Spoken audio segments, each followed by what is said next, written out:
In vandag se vasvraag toets ons jou kennis oor plekke waar mense woon. Jy het 10 sekondes per vraag en daar is 20 vrae. Wat is 'n nedersetting? A. 'n plek waar mense woon en hulle huise bou. B. 'n groot stuk grond. C. baie winkels. Of D. grond langs 'n rivier. A. Plek waar mense woon en hul huise bou. 'n nedersetting is 'n plek waar mense saam woon. Dit is waar mense hul huise bou, werk toe gaan, skool toe gaan en hulle daaglikse lewe lei. Wat is 'n gehuggie? A. 'n groot stad. B. 'n klein groepie huise of plase. C. 'n plek met baie fabrieke. Of D. 'n klein bergreeks. B. 'n klein groepie huise of plase. 'n gehuggie is 'n baie klein nedersetting.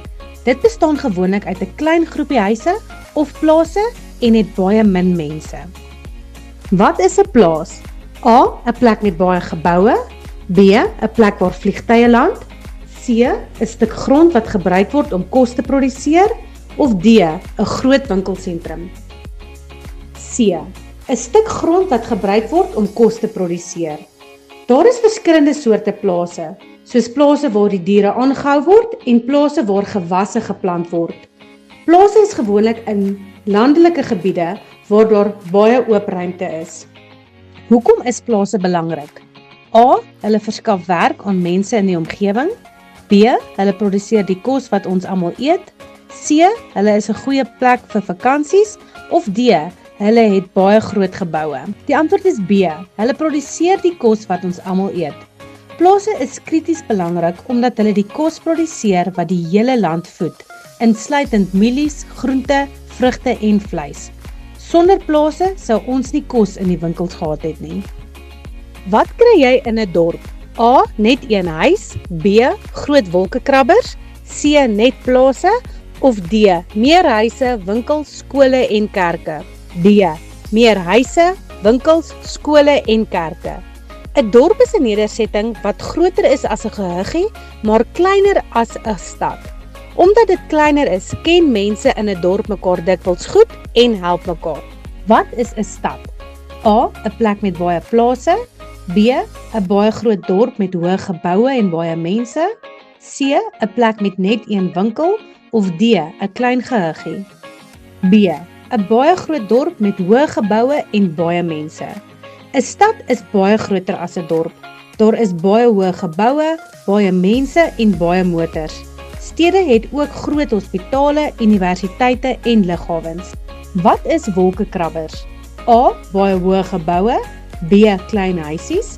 C. Plase met diere. Of D. Winkels op straat. A. Baie hoë geboue. Wolkekrabbers is baie hoë geboue wat in stede en in 'n metropool gevind word. Hulle word so genoem omdat dit lyk asof hulle aan die wolke raak. Wat is 'n metropool? A. 'n baie groot stad of 'n groep stede wat saam een groot gebied vorm. B. 'n klein dorpie. C. 'n plaas met baie diere. Of D. 'n plek waar niemand woon nie. A. 'n baie groot stad of 'n groep stede saam wat een groot gebied vorm. In 'n metropool is daar baie mense en baie goed om te doen. Jy sal baie wolkekrabbers, groot winkelsentrums en baie besige paaie sien. Wat is 'n informele nedersetting? A. 'n plek met baie wolkekrabbers. B. 'n plaas met baie diere. C. 'n groot winkelsentrum. Of D. 'n plek waar huise van sink, hout of ander materiale gemaak is. D. 'n plek waar huise van sink, hout of ander materiale gemaak is. Informele nedersettings is plekke waar mense huise bou van materiale wat hulle kan vind, soos sinkplate en hout. Hierdie huise is nie altyd baie sterk nie, maar dit gee 'n mens 'n plek om te bly. Watter van hierdie geboue en plekke vind jy gewoonlik net in 'n groot stad of in 'n metropool? A. Universiteite en groot lughawens. B. Skole en polisiestasies. C. Kerke en gemeenskapsentrums. Of D. Plaaswinkels en skure. A. Universiteite en groot lughawens. Groot stede en metropole het gespesialiseerde plekke soos universiteite, lughawens en groot hospitale, omdat daar so baie mense is wat dit nodig het.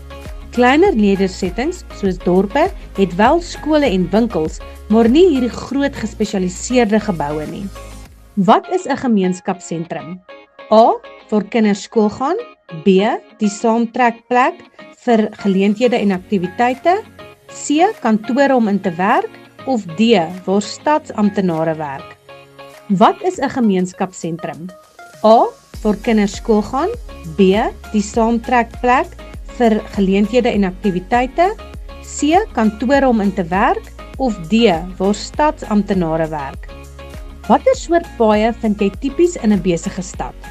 A. Wye teerpaaie met baie bane en verkeersligte. B. Smal grondpaaie. C. Slegs voetpaaie. Of D. Paaie sonder enige verkeerslyne. A. Wye teerpaaie met baie bane en verkeersligte. In 'n groot stad of 'n metropool sal jy wye paaie met verskeie bane vind, wat gebruik word deur motors, busse en soms selfs spesiale bane vir fietsryers. Sommige van hierdie paaie het baie hoë geboue aan weerskante en daar kan groot kruispunte met verkeerssyne wees. Wat noem ons 'n spesiale paadjie langs die pad net vir mense om te loop?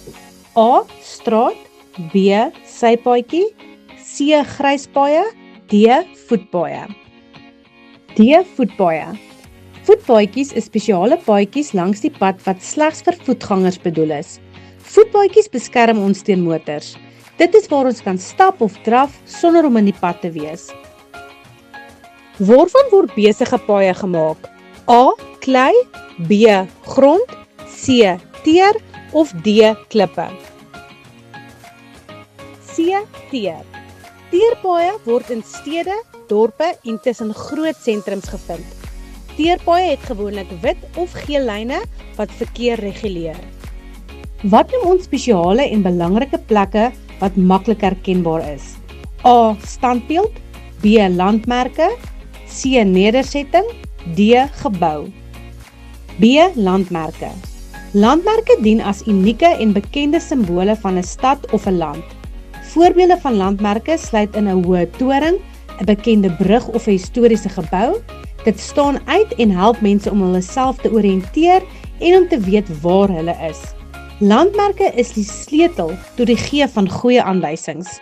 Wat is voorbeelde van natuurlike landmerke? A. Riviere, woude en berge. B. Wolkekrabbers. C. Parke en tuine. Of D. Geboue en paaie. A. Riviere, woude of berge. 'n Natuurlike landmerk is 'n landmerk wat deur die natuur gemaak is. Mensgemaakte landmerke is landmerke wat deur mense gemaak is, byvoorbeeld 'n gebou of 'n brug. Wat is een nadeel van die stad? A. Daar is te veel bome en parke. B. Dit is altyd stil en rustig. C. Daar is baie geraas, verkeer en besoedeling. Of D. Daar is nie genoeg werk nie. C. Daar is baie geraas, verkeer en besoedeling. Stede kan baie raserig wees as gevolg van al die motors en mense, en die lug is soms nie so skoon soos op die platteland nie. Watter werk kan mense in die stad doen? A. Boer met vee en gewasse. B. Werk in kantore, banke en winkels. C. Werk in 'n bosboubedryf. Of D. Visvang vir 'n lewe. B. Werk in kantore, banke en winkels. In die stad is daar baie verskillende soorte werke, soos om in 'n kantoor, bank, winkel of in hospitale te werk. Watter tipe behuising is baie algemeen in 'n groot, besige stad? A. Groot plaashuise met baie grond. B. Woonstelblokke waar baie mense naby mekaar kan bly. C. Huise wat baie ver van mekaar af is. Of D. Houthutte in die bos. Die antwoord is B. Woonstelblokke waar baie mense naby mekaar kan bly. In stede bly mense dikwels in groot woonstelblokke, sodat baie mense naby mekaar kan woon. Mooi gedoen, dankie dat jy saam gespeel het.